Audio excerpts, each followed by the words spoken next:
Okay, to start with, we have to look at what we call value and competitive advantage. And how can company gain competitive advantage?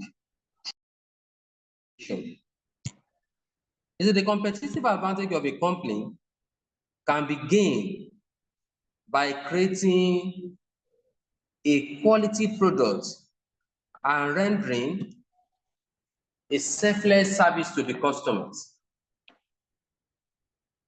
So by value is being measured by customers based on the post-purchase satisfaction that the customers derive from whatever product that they buy from the company. Value creation can be in form of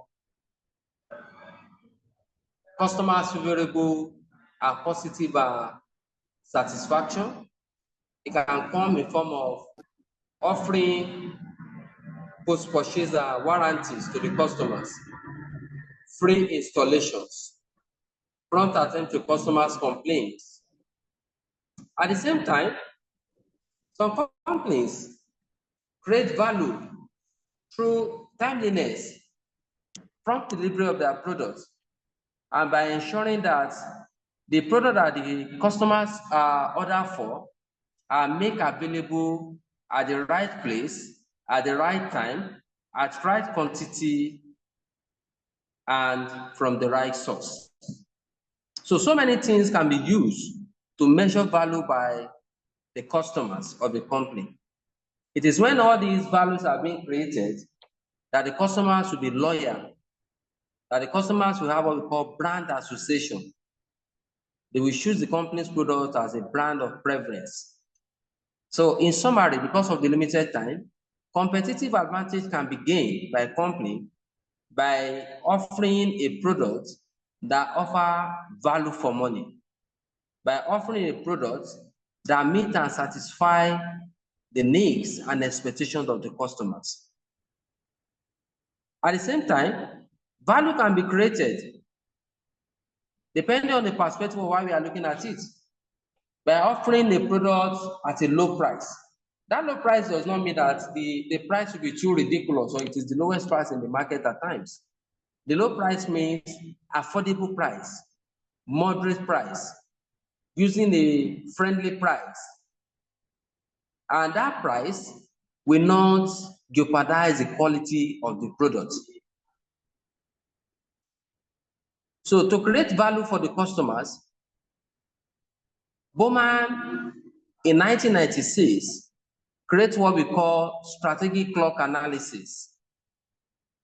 And the lecture note that I provided for you, you will discover that the Bowman strategic clock analysis was formulated in 1996 to give orientation to management, marketing-oriented organizations, and all companies that operate in different industries. The strategy is used basically to increase the customer's perception about the company's products.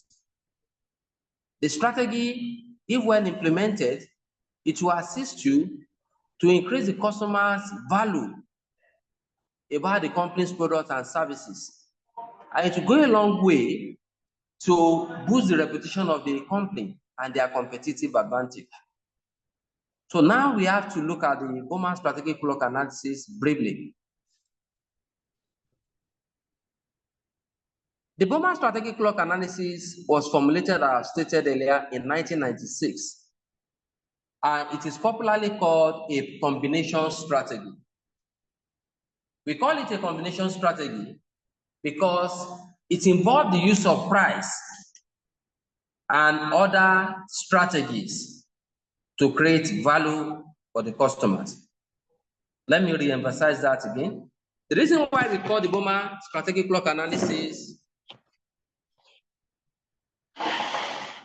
a combination strategy is that the strategy requires the use of price and other strategies to create value for the customers. So that statement informs you that price is constant, as stated by the scholar. He said anytime company utilize their price very well and add additional strategy of choice, it will help them to create value for the customer. If they have created value for the customers already, it will assist them to increase the value proposition by the customers. It will make the product of the company unique, superior, acceptable, and it will enhance the customer's patronage.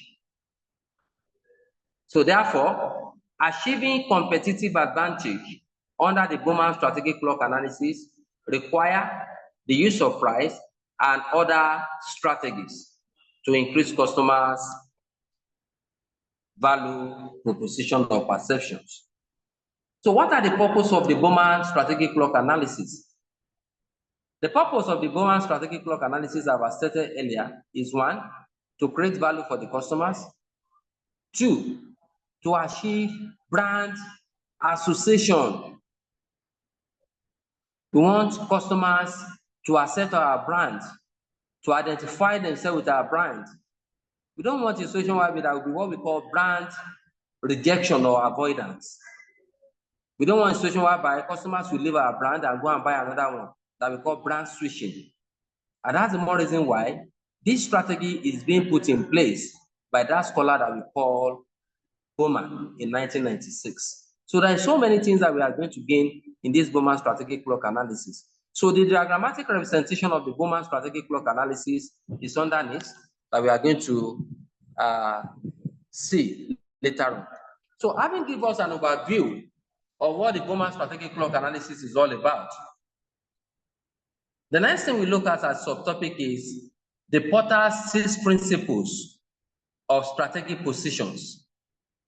This particular question came out, I think 2023, November Diet 2023. Yes, if I don't do mistake, November Diet 2023, question number 1. This should be the question number 1B. 2023 November Diet. So I can ask them, the examiner says, the students are required to discuss on the Porter principles of strategic positions and relate it to the case scenario that is given to them. I promise you that as time goes on, or probably at the end of our lecture, we have to look at some of these past questions and all these topics that we have treated. We look at it one by one, and those ones that we can trace to a particular topic, we do that. So that to give us more clarity, understanding, and boost our confidence. And to even give us opportunity to know our approaches to some of these questions. So in November Diet, they asked the students that they should use this Porter's 6 principle of strategic position to explain to the examiner how it is relevant to the case scenario and how effectively the company have utilized the Porter's 6 principle of strategic position.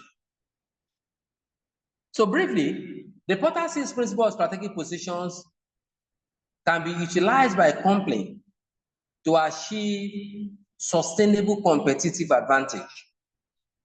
The word sustainable there is telling you that competitive advantage is not just a one-day celebration.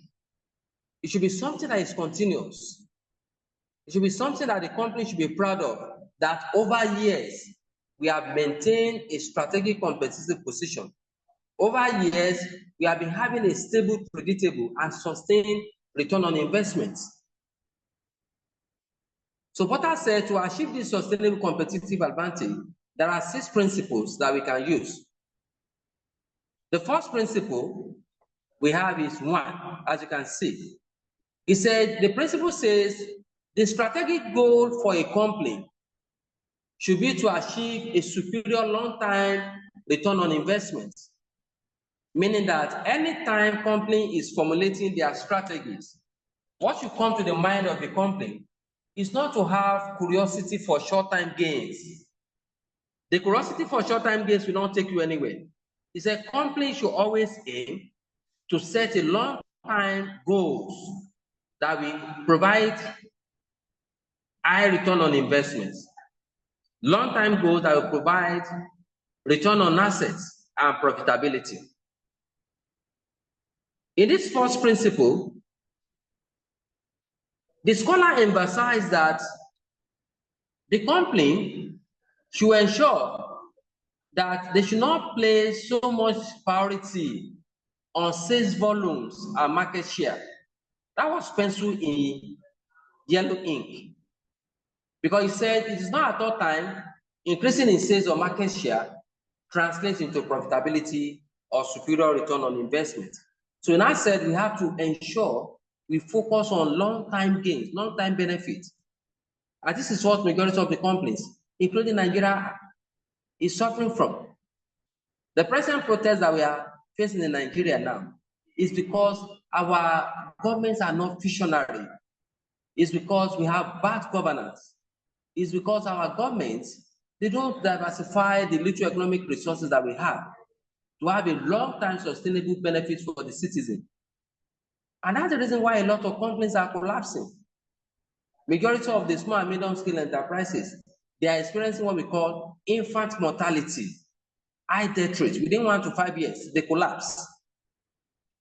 Or because there is no provision for future investments.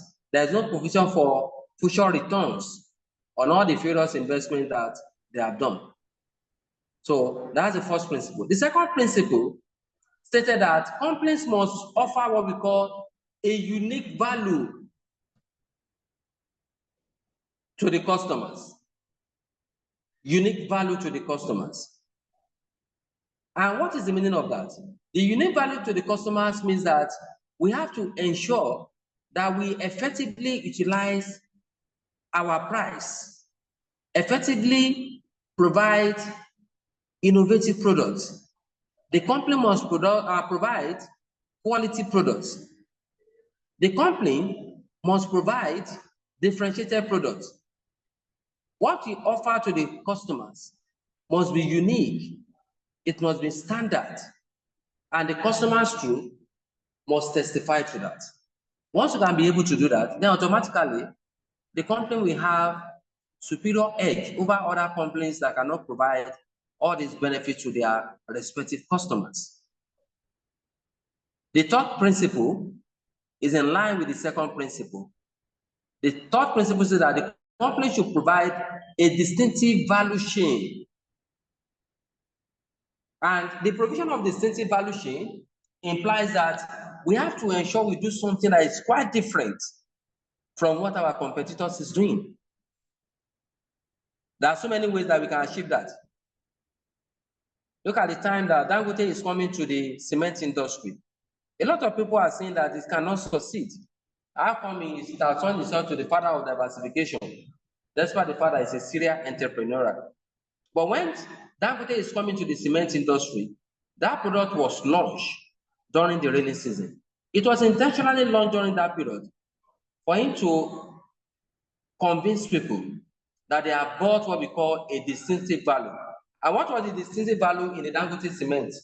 The distinctive value is that the cement dries faster than all other existing cements. So all the bricklayers, the construction companies, they have that confidence that they can even manage to construct during the rainy season. This is a product of research. It dries faster.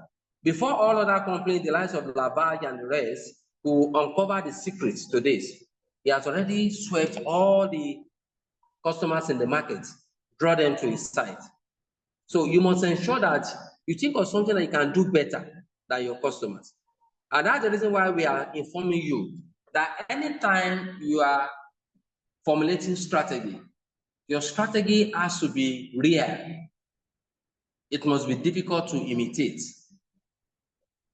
And that your strategy too must give you long-time competitive advantage. If your strategy can be easily imitated, then it is not a strategy that can give you sustainable competitive advantage. So you must have a strategy that will give you distinctive value chain over other competitors. The fourth principle, because of the constraint of time, says that The selected strategy should involve some trade-off.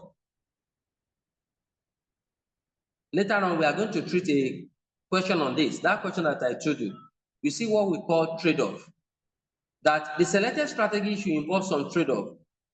Anytime we are talking of selected strategy of individual or company should involve some trade-off, it means that the company should choose the best strategy out of the numerous strategies that we have. If the strategy that you have in mind is 10, it is not compulsory you implement all the 10 strategies. Take 4 out of this strategy that can give you sustainable benefits and advantage, and leave the remaining 6.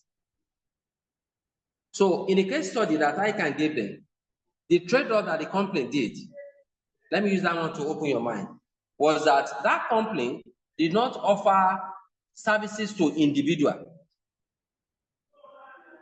They offer services to group, and the group that they offer services to, they are not more than 20. Anything above 20, they don't offer services for them. That is a trade-off, and they don't offer services to individual.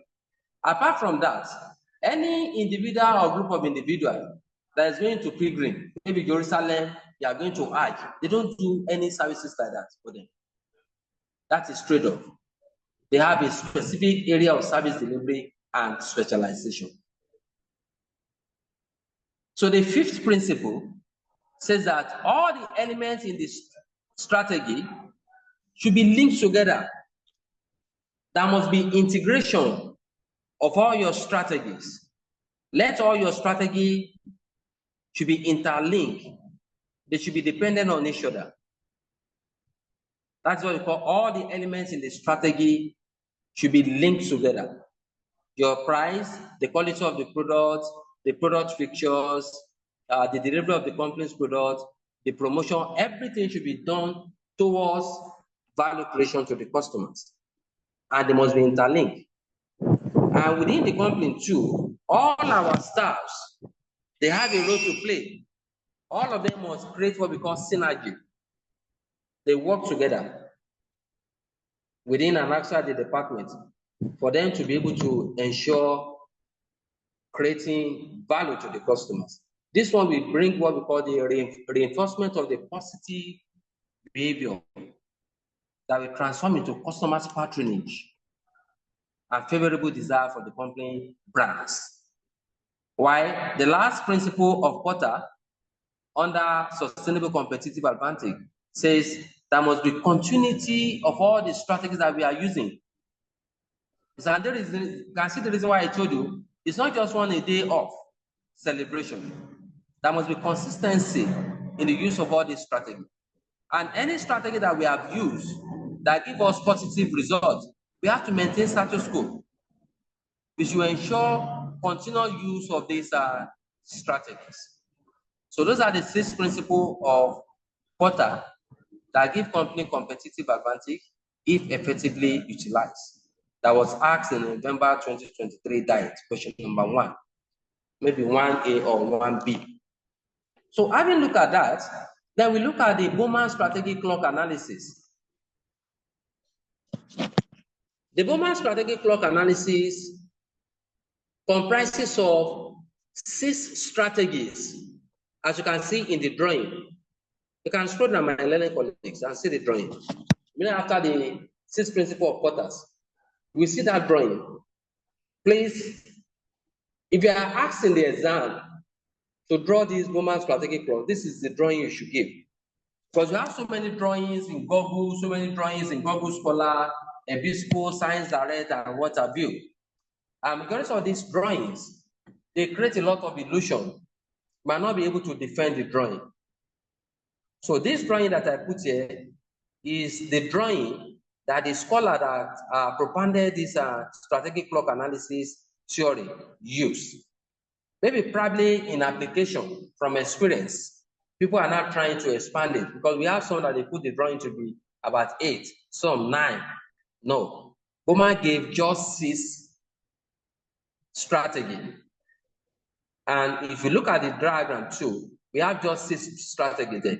And out of these 6 strategies, the scholar informs us that it is only 5 strategies that are beneficial It is only 5 strategies that are beneficial.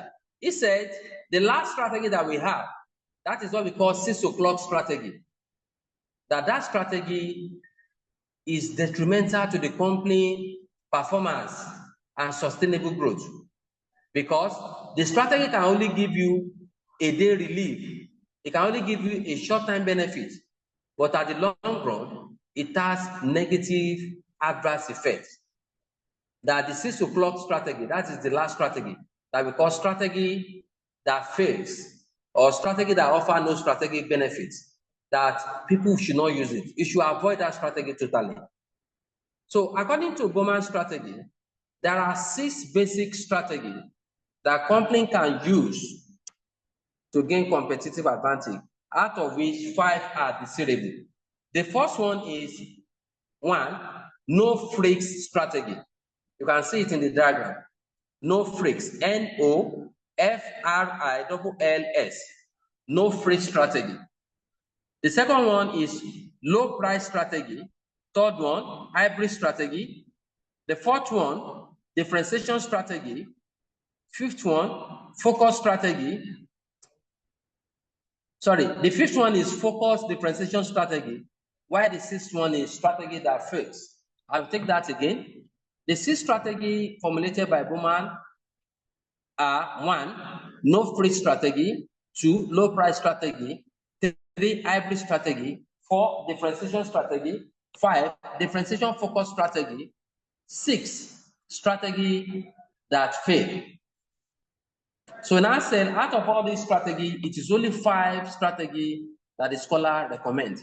So the 5 strategies that are desirable that the company should adopt for effective performance and competitiveness are 1, no free strategy, 2, a low price strategy, 3, a differentiation strategy, 4, hybrid strategy, 5, a differentiation focus strategy. So these are the 5 strategies that are desirable. So let's briefly look at the meaning of all these strategies, what they stand for, and how they important. So the first one that we have is no free strategy. That is 1 o'clock strategy in position number 1. You see, what we call a no free strategy. No free strategy occur when company offer a lower price to sell a low quality product.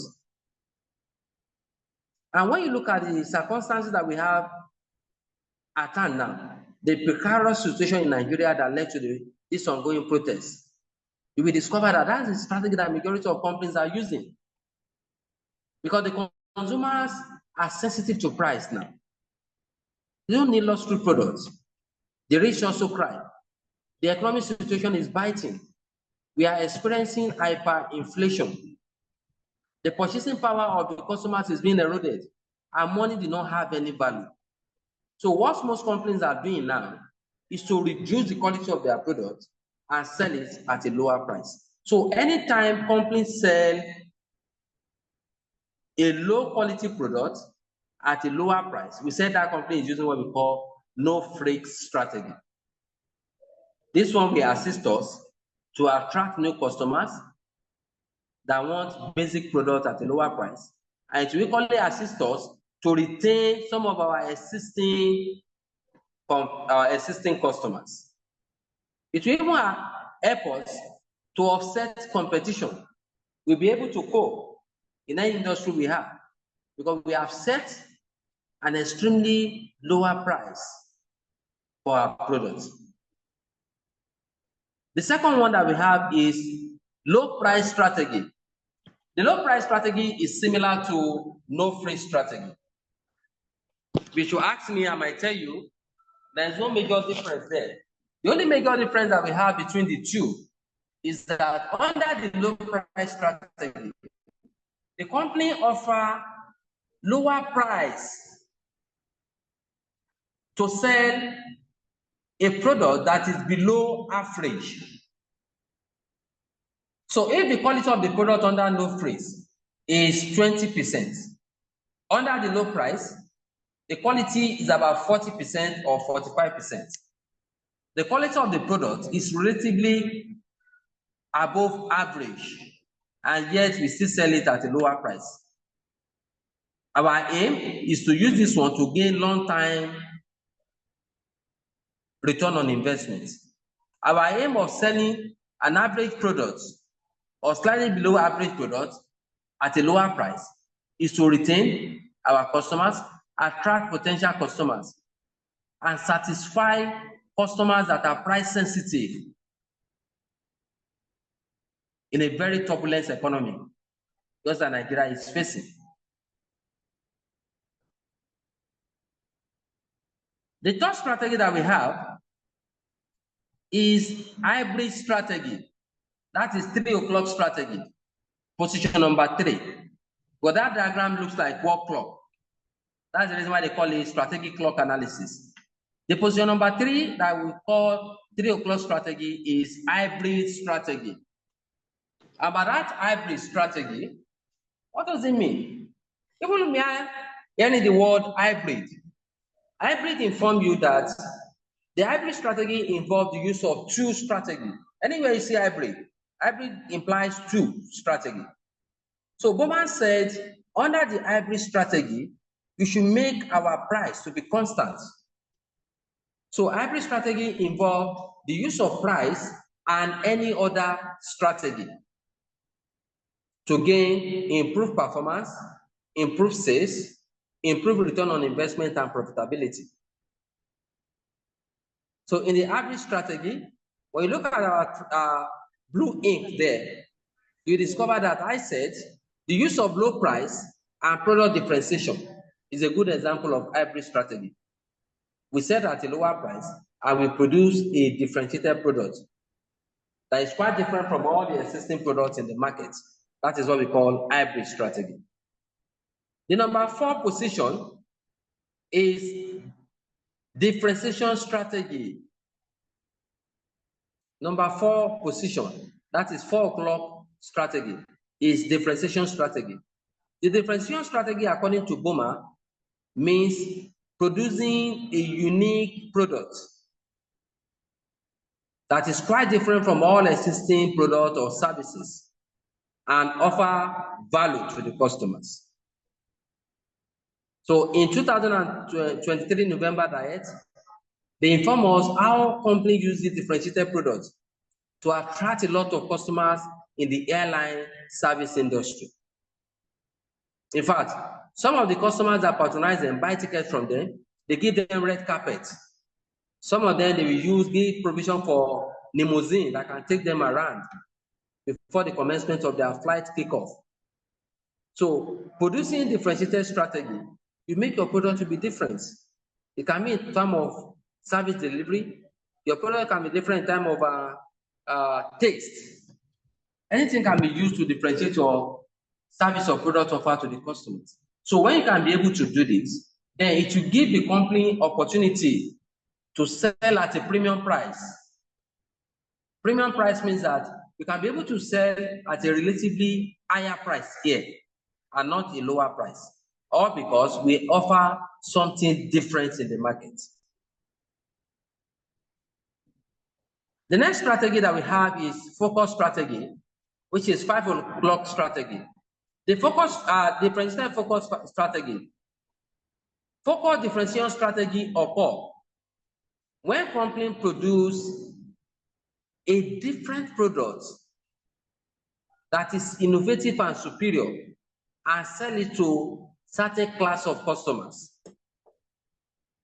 So what should come to your mind is that the difference between differentiated strategy and differentiated focus strategy is that under the differentiated strategy, the product is made available for the entire populace, all the customers, that the product meets or suits their needs and expectations. But in the focus differentiation strategy, the company produces a unique and differentiated product and tailor it, they sell it, that's the tailor, to certain class of customers and not just everybody. Just like a charter flight in the airline industry, it's not for everybody. Focus differentiation strategy, just like what do we call it? private banking, for instance. It's not for everybody. A focused differentiation strategy, just like an individual and investors that establish a school for physically challenged students. It's not for everybody. But I said, if you can be able to research and bring about this innovative idea to produce a product that is different, and that product is for a specific class of customers, then you can make a higher returns by selling at a premium price. So lastly, is the 6 o'clock strategy that we are talking about. Those are the strategy that fails. The strategy that fails in position number 6, they are strategy that did not offer the company any strategic benefits, particularly at the long run. Typical example of this strategy are price fixing. I put it there for you. Price fixing or cartel, ordering of goods to create artificial scarcity with the mind of increasing the price later and gain multiple profits. Tax evasion, selling of obsolete products. When we are selling obsolete products, that is expired products. Overpricing of products, including what we call greenwashing. Greenwashing, malicious claims about our products, marketing likes, misleading advertisements. All these things are strategy that fails. They have negative effects on the company's image, and it can backfire. It can bring about litigation, loss of customers. It will weaken our goodwill and competitive position in the market. So that is all about Bowman strategic clock analysis. Can I have a response on that? Let me know if the topic is understood.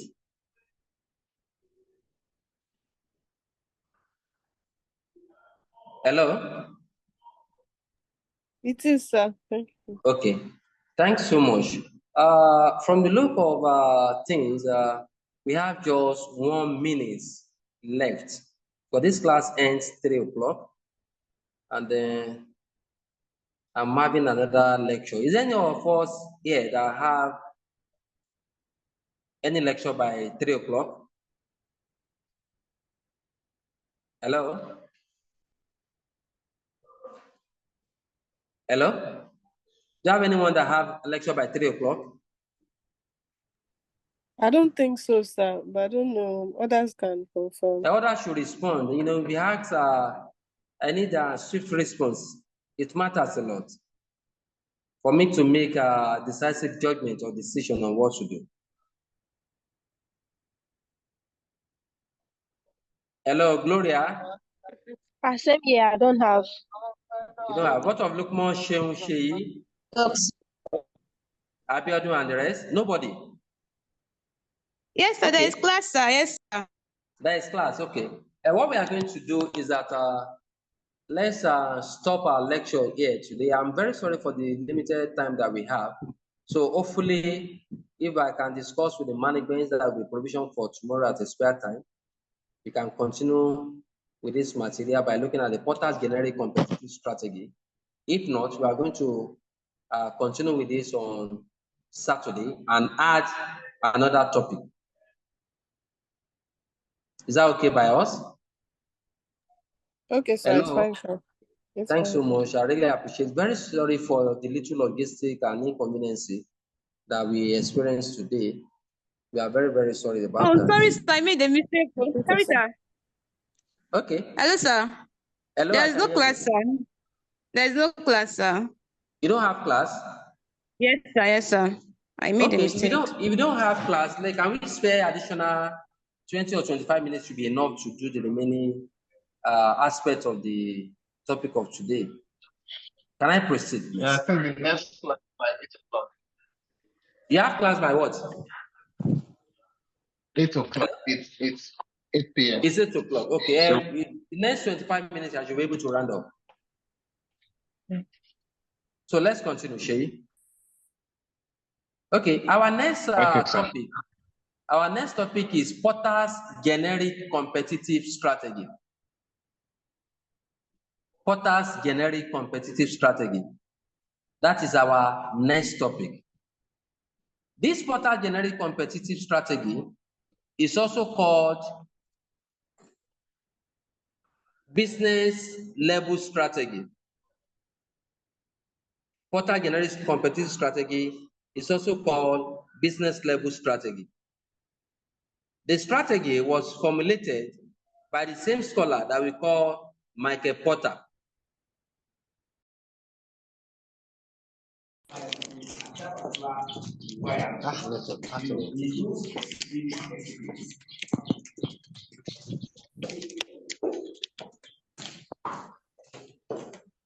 Hello? Hello? Hello, Hello? sir. Yeah, the Hello, network Peter. as usual. Well, I'm very sorry, it's the network. The network just tripled.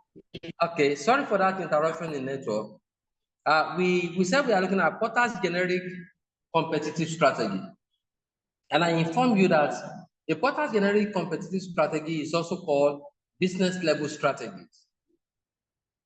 They are strategies that the company use to achieve survival in any market or industry where they are selling or operating.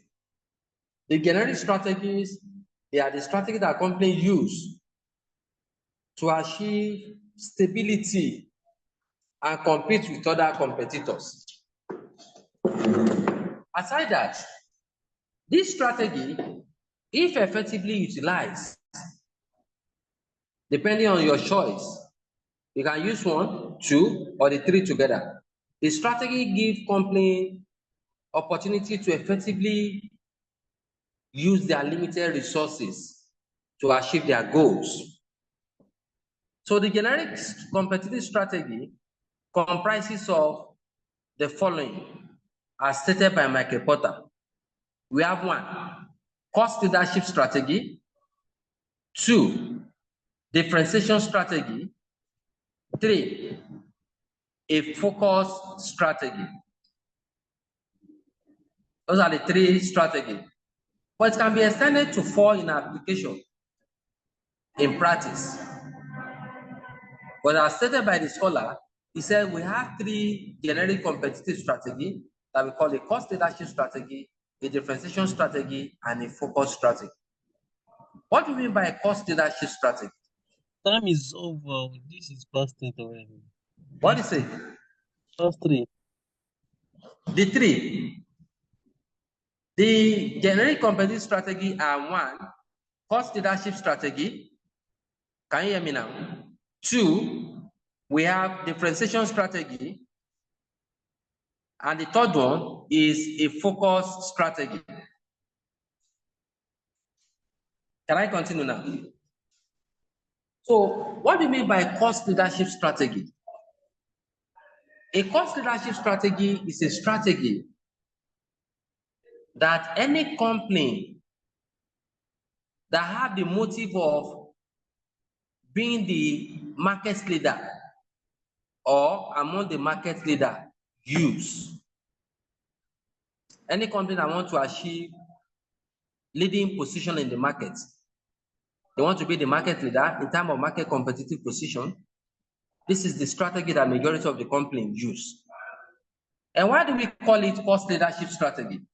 It is cost leadership strategy because any company that use this strategy, they sell their products at the lowest price in the market. So any company that sells their products at the lowest obtainable price in the market, in order to gain leadership position over their rivals, such companies are the companies that we say they are using cost leadership strategy. So when others are selling at a higher price, the companies sell at a lower price for them to gain a long time profitability and advantage over others. So in the cost leadership strategy, Michael Porter said it's one of the oldest strategies that companies have been using for many decades and is still applicable till tomorrow. So the scholar now advised that for you to effectively gain the benefit of cost leadership strategy, he said any company that wants to use it, such company must ensure they have effective control over their resources. There must not be anything wastage of resources. You must ensure effective waste management that we call lean manufacturing. LEAN, lean manufacturing. No wastage of resources. He said any company that wants to sell at a lower price to gain long-term benefit and competitive advantage, you should have what we call budgetary control. So this budgetary control will bring about what we call accountability. At the same time, the scholar advised that company must ensure they engage in what we call backward and forward integration. You will see that as part of the note. Backward and forward integration. What is the meaning of these two technical terms? Backward integration occurs when companies look inward, internally. They look at the strategic areas where they can reduce costs. That's what we call backward integration. Like for instance now, internal generation of raw materials is backward integration. Internal training of our staff instead of outsourcing is backward integration. When we buy some machines that can increase our output, is backward integration. And he said at the same time, if we have done this, the company should do what we call forward integration. In the forward integration, the company must ensure that they have reduction in the cost of distribution. The number of distribution members, that is distributors, marketing intermediaries they are going to employ, and the commission they are getting should be minimized. We can have our own distribution vehicle. We can do digital promotion to reduce costs.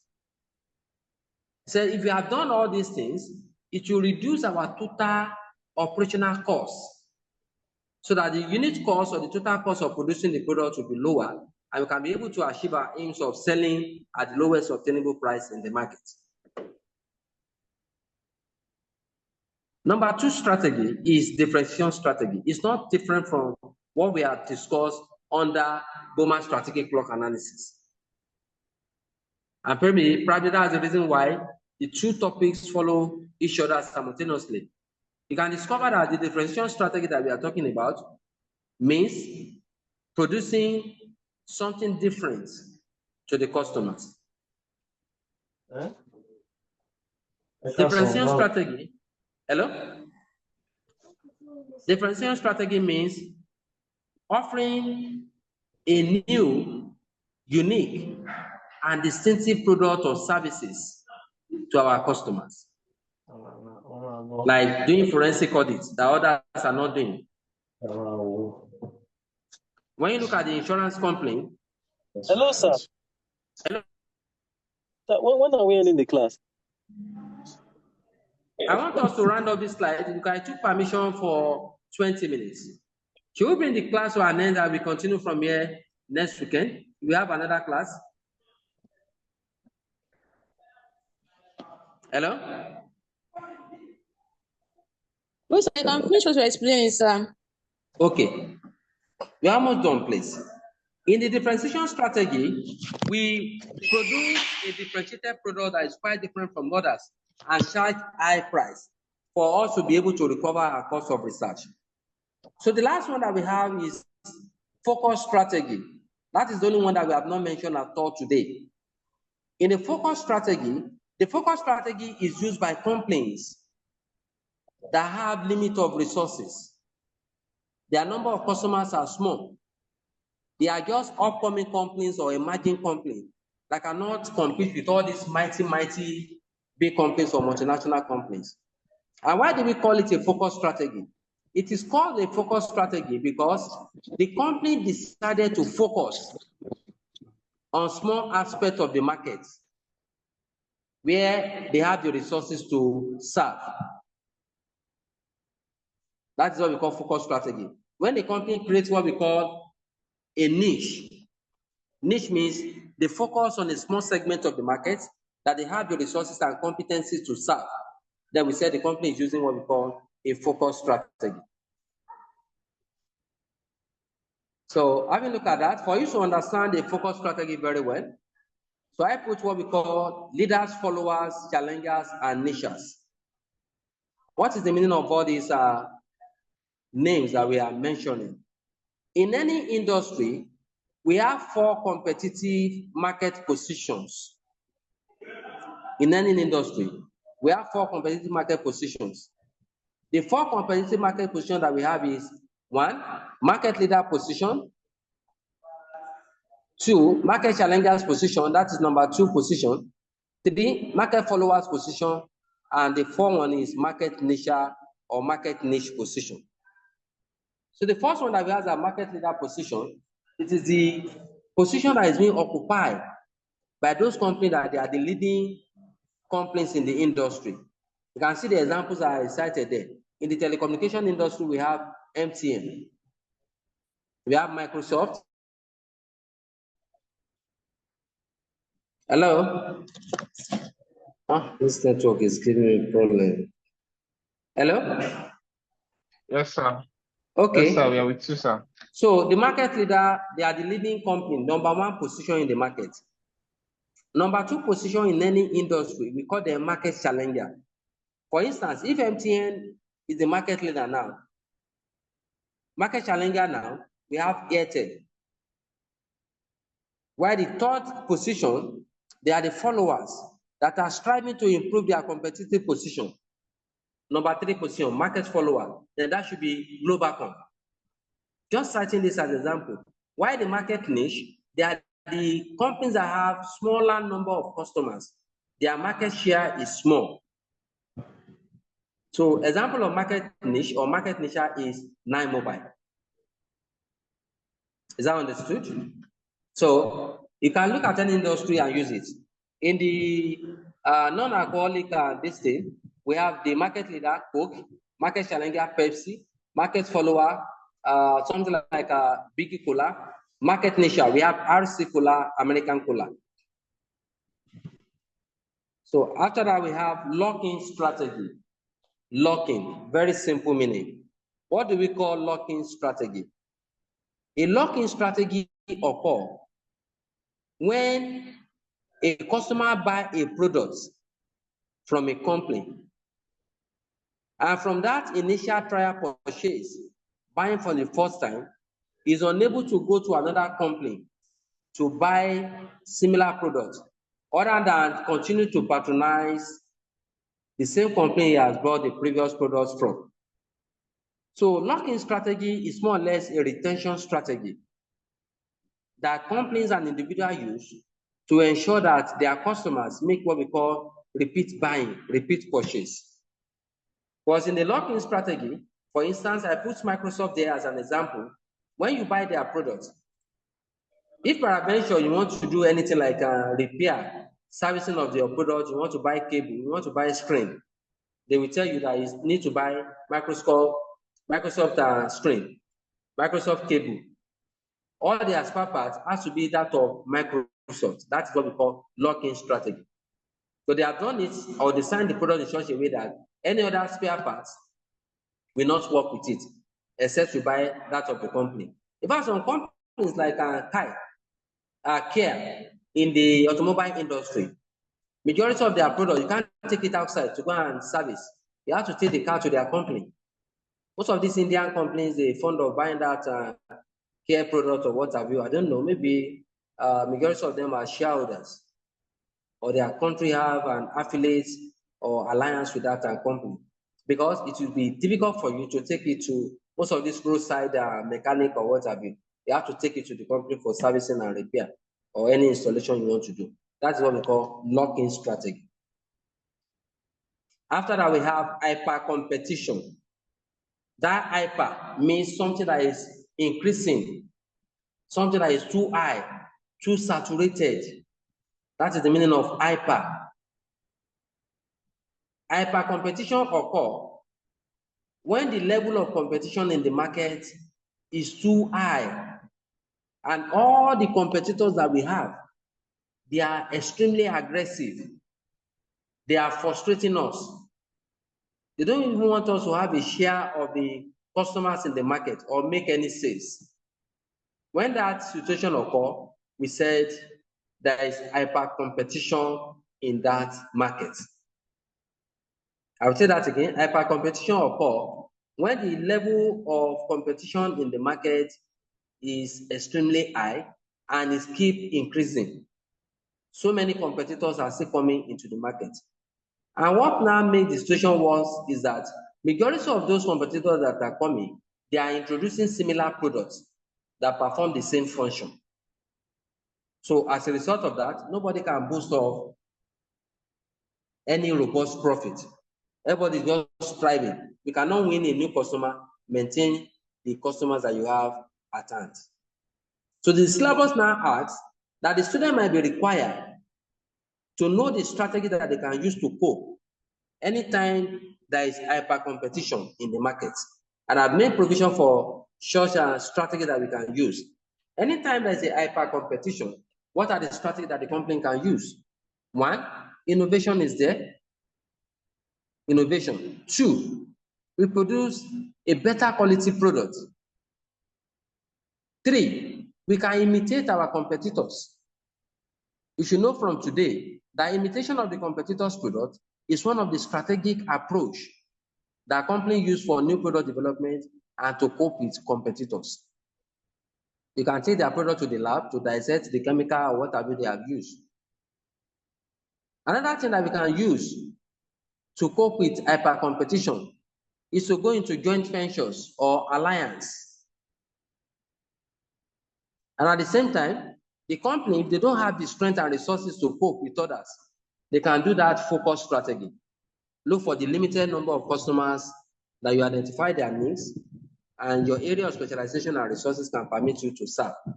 It's always good for coping with situation of hyper competition. And the last but not the least that we have is what we call collaboration. Collaboration strategy. The collaboration strategy is also referred to as cooperative strategies. They are the strategies that the company use to overcome myriad of challenges in the market. Because some said they are the strategy that the company used to overcome trade restrictions. There are other things that are not involved with trade restrictions that we use collaboration strategies for.